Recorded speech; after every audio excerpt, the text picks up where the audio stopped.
부자 되고 싶어 하는 분들이 많습니다. 부자 되는 요령, 방법 두 가지가 있습니다. 하나는 세상식, 우리식 부자 되는 방법이고요. 다른 하나는 성경식 부자 되는 법입니다. 아주 전통적으로 내려오는 이 세상식, 우리식 부자 되는 아주 흔한 방법은 돈을 열심히 모으는 거죠. 돈을 모으는 것도 중요하지만 그 모은 돈을 모으는 족족 다 써버리면 어떻게 부자가 되겠습니까? 그래서 부자 되는 아주 고전적 방법은 한번 내게 들어온 돈은 그건 잘 지키는 것입니다. 한번 들어온 돈은 어떤 일이 있어도 다시 내 주머니에서 나가지 않도록 그걸 잘 지키면 들어오는 돈이 모아지니까 언젠가는 부자가 되겠지요. 그런데 그러려면 욕은 평생 먹을 각오를 해야 하는 것입니다. 아주 지독하다 하는 소리를 수없이 듣게 될 것입니다. 그런 부자들이 많이 있습니다. 자기 형제에게도 물론이고 심지어는 자녀에게도 아주 인색하게 구는 그 정도는 해야 부자가 되지 않겠습니까? 문제는 두 가지입니다. 부자 되는 것하고 부자로 사는 것하고는 그건 전혀 다른 이야기거든요. 저도 나름대로 돈 많은 분들 많이 만나봤는데 다 부자로 살지는 못합니다. 재산 가진 것, 돈 가진 것은 틀림없이 부자인데 실제 사는 내용은 저 사람이 진짜 부자인가 싶을 정도로 어떤 분은 아주 굉장히 부자인데 거지보다도 못 사는 그런 부자들도 있습니다. 이 졸부라는 부자도 있거든요. 이 졸렬한 부자입니다. 졸렬한 부자. 졸부는 욕을 먹어서 그렇지 저 혼자는 부자로 잘 살아요. 다른 사람 하나도 생각 안 하고 그냥 자기 혼자 잘 사는 부자, 그게 졸부인데, 그런데 부자인데 그 부자됨을 누리지 못하고 사는 그런 부자도 많더라는 것입니다. 제가 서울서 섬겼던 교회는 부자가 많기로 유명한 교회입니다. 그 교회 제일 부자 권사님, 그분이 부자가 아니고 자기 그 남편 할아버지가 제일 부자인데 그 권사님은 남편이 제일 부자니까 제일 돈 많은 할아버지 부자가 자기 남편이니까 그분이 주는 용돈만 가지고 사는데도 저희가 볼 때는 그 교회에서 제일 부자다운 그런 삶을 살았습니다. 그 용돈으로 헌금도 제일 많이 하시고 선교도 제일 많이 하시는 분이셨거든요. 그런데 어느 날 교회에 그 부자 할아버지가 티내지 않고 교회를 다니시는데 어느 날 교회에 잘 안 보이세요. 몇 주일째 교회를 안 나타나시는 거죠. 그 제가 수소문을 해보니까 쉬쉬하면서 병원에 지금 입원하셨다 하는 거죠. 왜 입원하셨는가? 영양실조라 하는 거죠. 그 교회 부자들이 많은 교회예요. 그 교회에서 제일 부자는 아마 대한민국에 내어놔도 부자 소리를 듣는 그런 부자들이 많은 곳에 최고 부자인데 영양실조. 먹을 것이 없어서 영양실조였겠습니까? 먹을 것 가진 걸로 치면 뭐 영양과다하고도 남을 뿐인데 그게 너무 아까워서 그거를 먹지를 못하고 그리고 또 안 먹어서 그래서 그 부자가 영양실조가 걸렸습니다. 많은 돈을 모으고 가진 사람이 부자가 아니고요. 그 돈을 잘 쓰는 사람이 그게 진짜 부자입니다. 이런 부자, 이 세상식 부자의 두 번째 결정적인 문제는 돈을 쌓아두고도 못 쓰는 거. 그게 첫 번째 문제고요. 두 번째 문제는 그렇게 모으기만 하고 쌓기만 하다가 언제 진짜 부자가 되냐 하는 게 것이거든요. 대개 세상 부자들이 욕심이 굉장해요. 일반 사람들 못 따라가는 그런 욕심이 있습니다. 탐욕이 아주 굉장해요. 그러니까 웬만한 재산을 가지고도 만족을 하지 못하는 것입니다.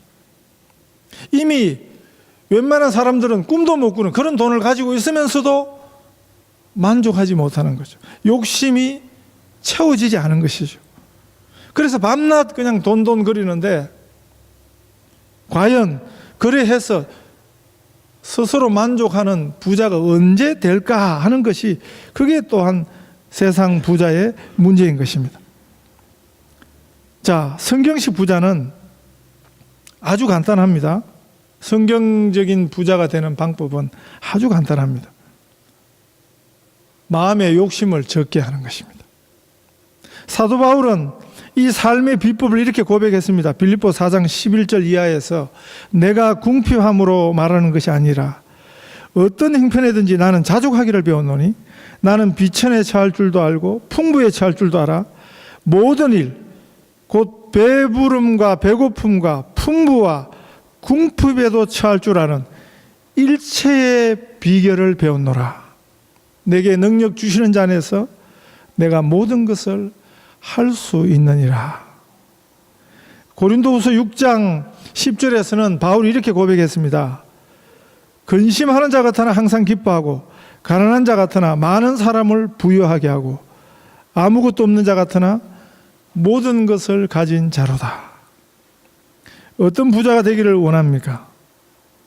진짜 부자가 되시기 바랍니다. 하나님이 인정하시는 그런 진짜 부자가 되시기를 바랍니다. 이 두 가지 방식으로 사는 사람들, 삶의 방식이 다른 거죠. 두 종류의 인생이 있는 거죠. 그 보물을 사두는 곳이 전혀 다르다고 오늘 본문이 말씀합니다. 너희를 위하여 보물을 땅에 사두지 말라. 땅에 사는 사람이 있다는 거죠. 거기는 좀과 동록이 해하며 도둑이 구멍을 뚫고 도둑질하느니라.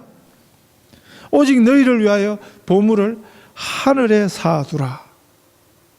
한편의 사람은 땅에다가 열심히 보물을 쌓는 사람들이 있고 또 한 종류의 사람은 하늘에 사두라. 거기는 좀이나 동록이 해하지 못하며 도둑이 구멍을 뚫지도 못하고 도둑질도 못하느니라. 내 보물 있는 그곳에는 내 마음도 있느니라. 우리 예수님이 이렇게 말씀하십니다. 보물을 땅에 사두는 사람이 있고요. 그런 인생이 있고 보물을 하늘에 쌓는 인생이 있다. 이렇게 말씀합니다. 보물을 어디 쌓느냐 하는 것은 그게 마음이 향하는 곳이라는 것입니다. 내 보물 있는 그곳에 내 마음도 있다. 이 마음이라는 것은 우리의 진심이거든요. 성경이 말하는 사람의 가장 중요한 것입니다. 그 사람의 태도입니다. 온 인격이 그 마음에 있는 것입니다. 우리의 진실의 진실이 이 마음에 있다. 그렇게 가르쳐 주십니다. 너희를 위하여, 우리 딴에는 우리를 위한다고 하는데 그래서 땅에다 우리 보물을 사두는 것입니다. 이렇게 사는데 노력이 필요하다는 것입니다. 열심히 요구되는 것입니다. 그냥 사지지 않습니다. 그냥 재물이 모아지지 않습니다. 전력을 기울여야 하는 것입니다. 힘을 써야 하는 것입니다. 이런 인생이 있습니다. 쌓는 게 목적인, 모으는 게 목적인 인생입니다. 그런데 거기는 좀과 동록이 해야 한다. 도둑이 구멍을 뚫고 도둑질한다. 이 말은 그 쌓는 것이 헛수고가 된다는 것입니다. 잘 샀다가도 다 샀다고 생각하는데 한순간에 무너지는 그런 일이 참 많습니다. 무너지게 하는 것이 좀이고 동록이고 도둑이다. 이 땅의 보물을 쌓는 인생의 결정적 문제가 뭔가 예수님 말씀하십니다. 예수님이 이거를 문제라고 일러주시거든요. 이 문제는 진짜 문제입니다. 사람들이 뭐 그 문제야 어떻게 그거 다 소용없어요. 그거 안 맞아요. 근데 하나님이 말씀하시면 성경이 말씀하는 것은 예수님이 이게 문제라 하면 그건 진짜 문제인 것입니다. 땅의 보물을 산 인생에게 삼중의 문제가 있다. 하나가 아니고 세 가지 문제가 있다. 그게 오늘 본문 말씀이죠. 좀, 동록, 그리고 도둑입니다. 이 세 중에 하나만 있어도 굉장한 문제거든요. 그런데 이 문제가 삼중으로 있다는 거죠. 좀이라는 것은 야고보서 5장 2절에 보면 너희 재물은 썩었고 너희 옷은 좀 먹었으며, 이 좀 먹는다 하는 그런 좀입니다. 옷이나 종이를 갉아먹는, 그래서 작은 구멍을 내는 것이 이 좀벌레입니다. 아주 작은 구멍을 내지만 좀이 갉아먹어 구멍난 옷은 그건 전체가 다 못 쓰게 되는 것입니다. 그 옷의 값어치를 전부 떨어뜨리는 것입니다. 별것 아닌 것 같지만, 별로 편하지 않지만 결국 전체를 못 쓰게 하는, 그게 좀입니다. 이 좀 예방하는 약을 한국서는 나프탈렌이라 그래요. 아시죠? 어른들은. 네? 아주 동그란 거, 냄새가 아주 고약한 거. 여기서는, 여기도 있습니다. 모스볼이라 그래요. 이 좀약입니다. 냄새를, 그건 맡으려고 하지 마세요. 그거 굉장히 지독해요. 그건 뭐냐 하면 그만큼 이 좀벌레가 지독하다는 것입니다. 이 정도 독한 약이 아니면 이 좀벌레를 물리칠 수 없다, 그런 의미가 있습니다. 동록이라 하는 것은 굉장히 어려운 말이죠. 이 동자가 구리 동자거든요. 구리 같은 단단한 것을 갉아먹는, 녹슬게 해서 못 쓰게 만드는, 좀이 옷이나 종이같이 부드럽고 약한 것을 갉아먹어 못 쓰게 하는데, 동록은 이 훨씬 단단하고 강한 것을 갉아먹는 것입니다.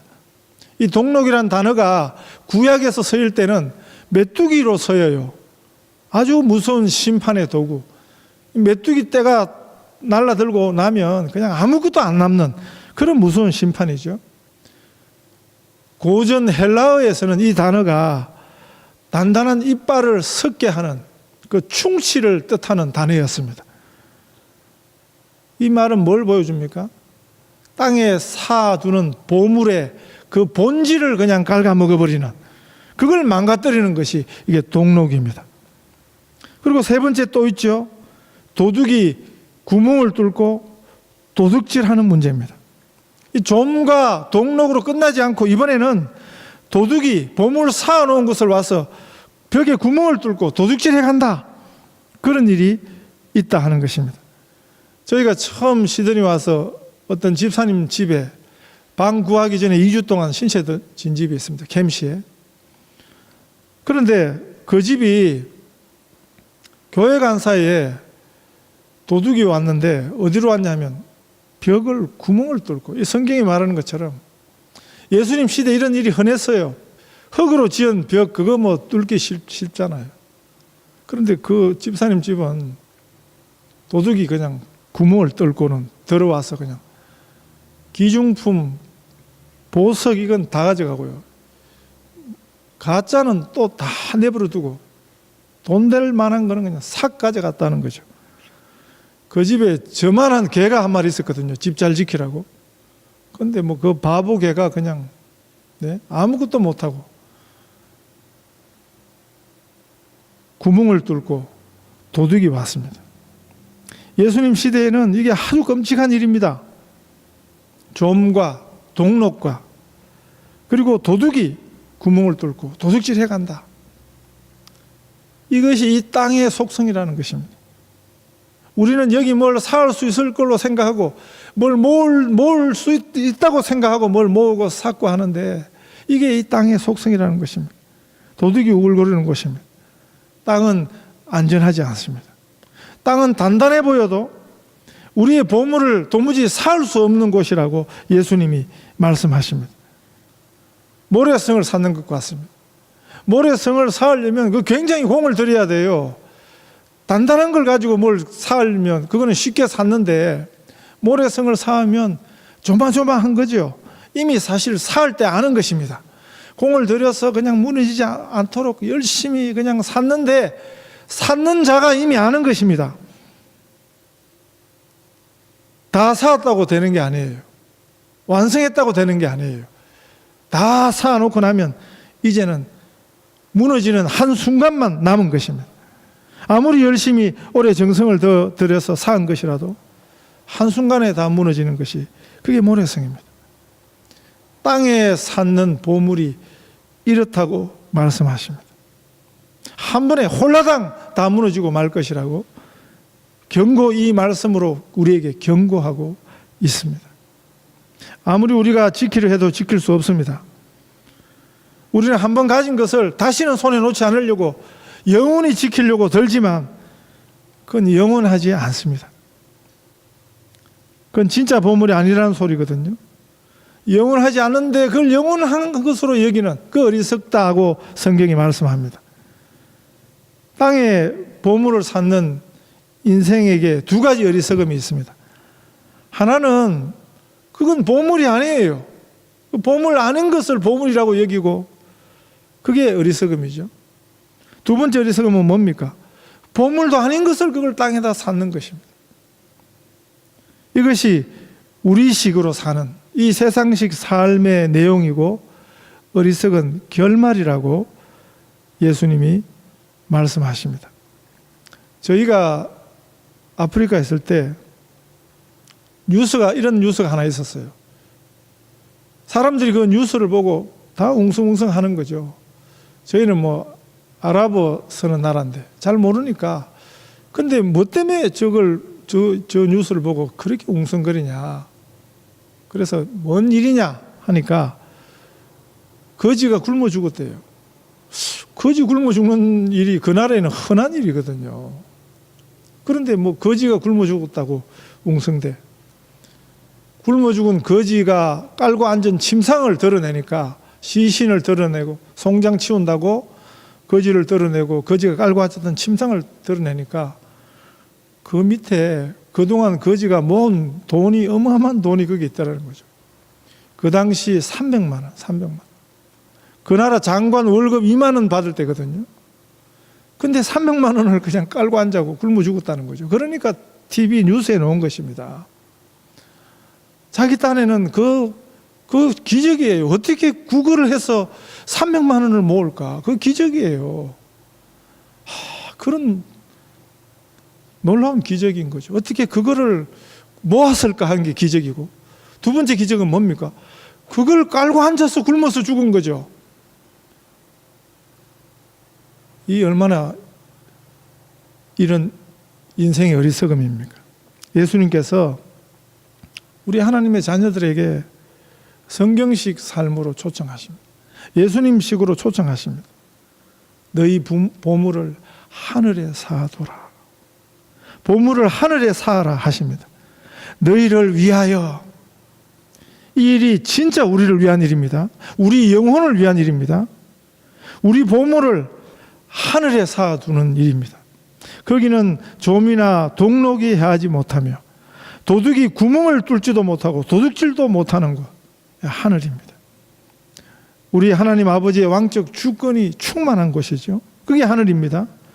좀, 동록, 해로운 것이 감히 틈탈 수 없습니다. 어느 도둑이 하늘 창고에 구멍을 뚫겠습니까? 이 보물이 단지 땅에서 하늘로 옮기는 것이 아니에요. 보물 자체가 다른 것입니다. 진짜 보물은 하늘에 쌓아둘 수 있는 것이 그게 진짜 보물입니다. 우리 하나님 보실 때 보물이라야 그게 하늘에 쌓을 수 있는 진짜 보물입니다.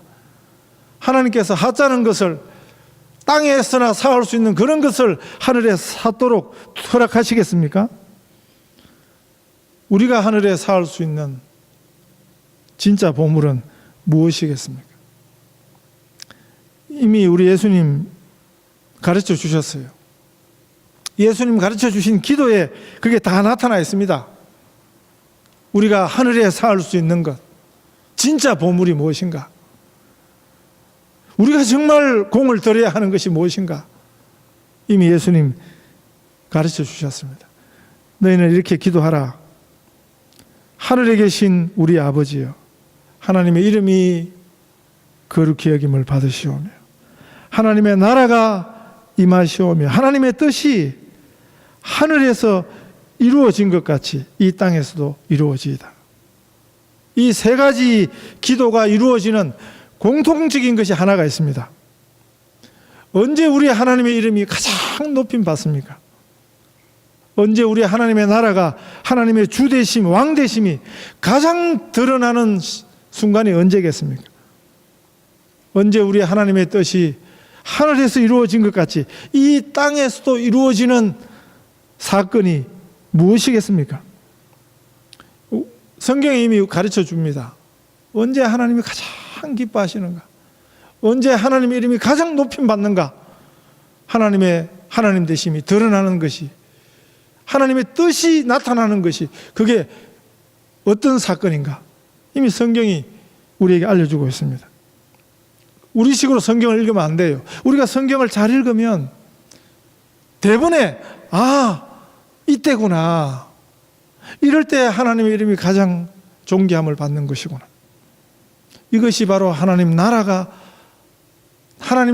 실현이구나, 이것이 하나님의 뜻이 이루어지는 것이구나, 그걸 알 수 있습니다. 그것은요, 하나님의 구원이 나타날 때, 하나님의 하나님 되심이 나타난다는 말이 뭐겠어요? 하나님의 구원이 나타나는 것입니다. 우리를 구원하시는 하나님이 나타나는 것입니다. 그것이 하나님 나라의 진짜 현장입니다. 그것이 하나님의 높으신 뜻이 이 땅에서 이루어지는 현장인 것입니다. 안 믿는 사람들이, 하나님 없이 살던 사람들이 예수 믿어 하나님의 자녀가 될 때, 그때 우리 하나님이 가장 기뻐하십니다. 하나님이 하나님 되십니다. 하나님이 하나님으로 가장 높임받는, 하나님의 영광이 최고로 빛나는 순간입니다. 그것이 하나님 나라의 현장이죠. 그게 천국이 현실화가 되는 거죠. 하나님의 오심입니다. 이 하나님의 구원 역사를 위해서 예수님이 사람의 몸으로 이 땅에 탄생하셨을 때 천사들이 이렇게 찬송했습니다. 지극히 높은 곳에서는 하나님께 영광이요, 땅에서는 하나님이 기뻐하시는 사람들 중에 평화로다, 그렇게 고백했지요. 그리고 예수님 말씀하셨어요. 이 땅에서는 죄인 한 사람이 회개하면 하늘에서는 회개할 것 없는 의인 99으로 말미암아 기뻐하는 것보다 더하리라. 우리 하나님의 기쁨이 이렇게 표현되고 있습니다. 우리 한 사람 한 사람이 예수 믿어 하나님의 자녀가 되었을 때 우리 아버지 하나님께서 하늘에서 그렇게 기뻐하셨답니다. 구원받은 영혼이 하나님의 기쁨입니다. 하나님의 보물입니다. 얼마짜리 보물인가? 돈 가치로 매길 수 없어요. 그래서 예수님 짤이라 그래요. 예수님이 우리 한 사람 한 사람 구원하시기 위해서 예수님 목숨, 생명이 치루어지셨거든요. 예수님이 죽으셨거든요. 그래서 구원받은 한 사람의 값어치는 예수님 짤입니다. 예수님 짤이. 그게 진짜 하늘의 보물이죠. 우리가 하늘에 쌓는 보물이 바로 이것입니다. 영혼 구원하는 것입니다. 전도하는 것입니다. 이 선교의 보물입니다. 이것이 우리 교회의 최고의 가치입니다. 우리 성도의 최고의 가치입니다. 이것이 진짜 보물입니다. 보물을 하늘에 쌓으라 하십니다. 이 보물을, 이 진짜 보물을 하늘 창고에 쌓으십시다. 이를 위해서 우리 기도하십시다. 이를 위해서 우리 헌신하십시다. 우리 마음을 모으고 정말 하나님 기뻐하시는 일을 위해서 이 보물을 하늘에 쌓는 우리 귀한 성도들 다 되시기를 축복합니다.